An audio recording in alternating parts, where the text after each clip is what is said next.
learn how to make paint. When you're making paint, you really only need 3 ingredients. We are going to need pigment, solvent, and binder. Our pigment is going to come from dirt, okay?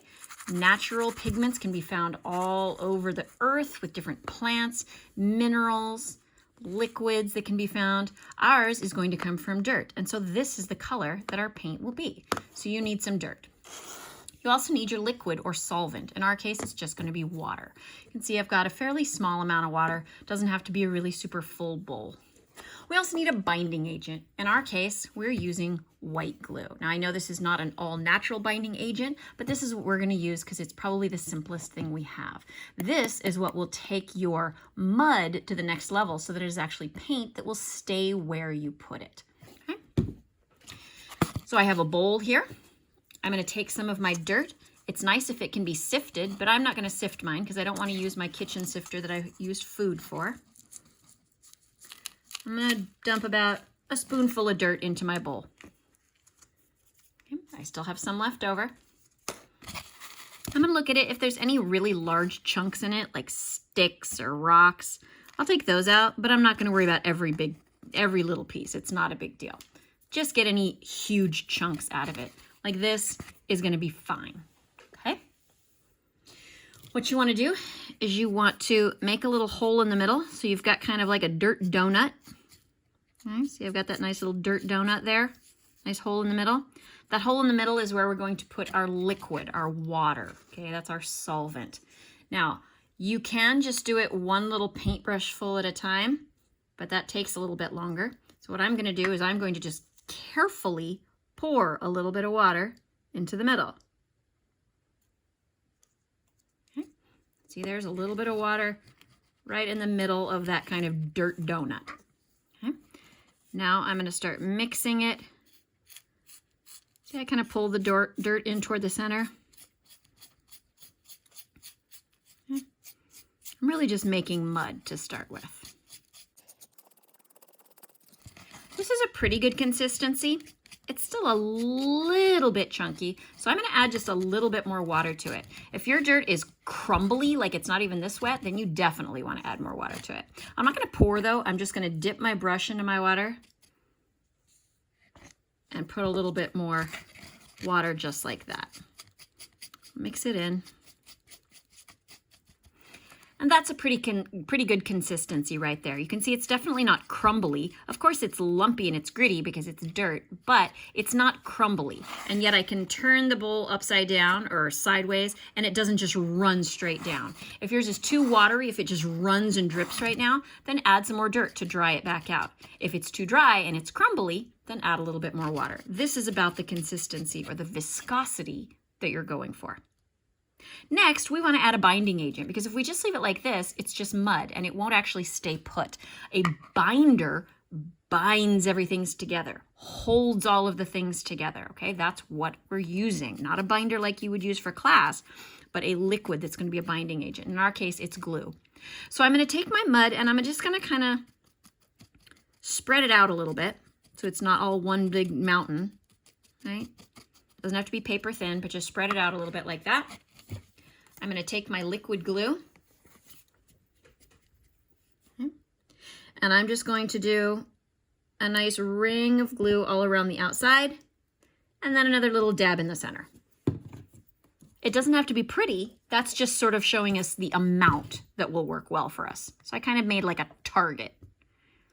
Now I can go ahead and I can mix that glue in. Once you've mixed the glue in completely, you should have something that's about the consistency of paint. Yes, it's going to be gritty, but it should be about the flow of paint. Okay. If you notice, yes, it does drip, but it also doesn't run like it's just purely water, right? That's about the consistency that you want it to be. From there, you can start painting.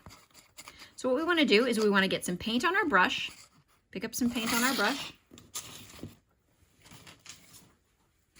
And on our piece of paper, on the left-hand side, we're going to paint a square. Now the edges of your square are not going to be absolutely perfectly clean and straight. That's okay. I'm going to come back, get some more paint. Put on there. Yes, it's going to be lumpy. That's okay. More paint.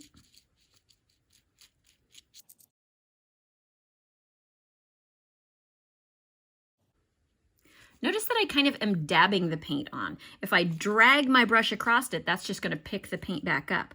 No, I want to sort of arrange it on there.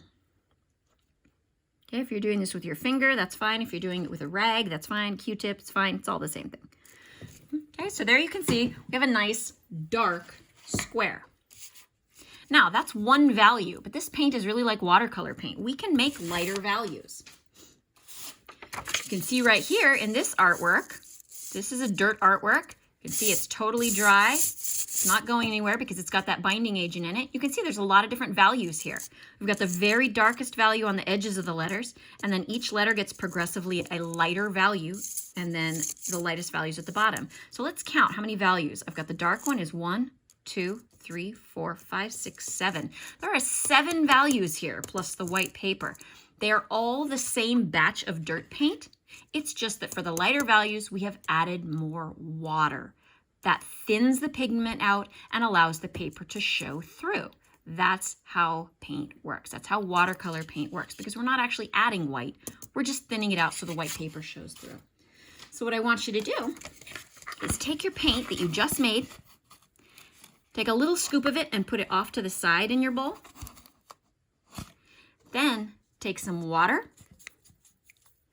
and add water to just that one little spot. Add a lot of water. Don't pour it. You don't need to pour it, but just get some brushes full. See how I'm really, really thinning that out so it's very, very runny. Hardly looks like paint anymore. It just looks kind of like dirty water. That's what you want. It already has the glue and it already has the binder because we took it from our batch of paint over here. Now I'm going to take that and I'm going to paint on the right side of my paper another square. Okay. This time you're going to notice it's going to be very, very light. Okay. Don't worry about little specks that you might see in it. That's okay. Just try to cover it as best you can with that very, very light value. So here you have the darkest value and the lightest value. Now what you want to do is you want to come up with a value in the middle. So what I'm going to do is I'm going to take my very, very watery thin down paint and I'll add a little bit of my thicker paint. I'm just looking for something that's in between. I don't want it as watery as this one was, and I don't want it as thick as that one was. So I'm getting something that's in between. Getting that paint, and I'm painting a square in the middle. You can always go back and get more paint, don't forget. That's okay. Okay, so there you can see you've got something that's a little bit darker value. And if you feel that it's not dark enough, add a little bit more dirt to your paint or go over it with a second coat.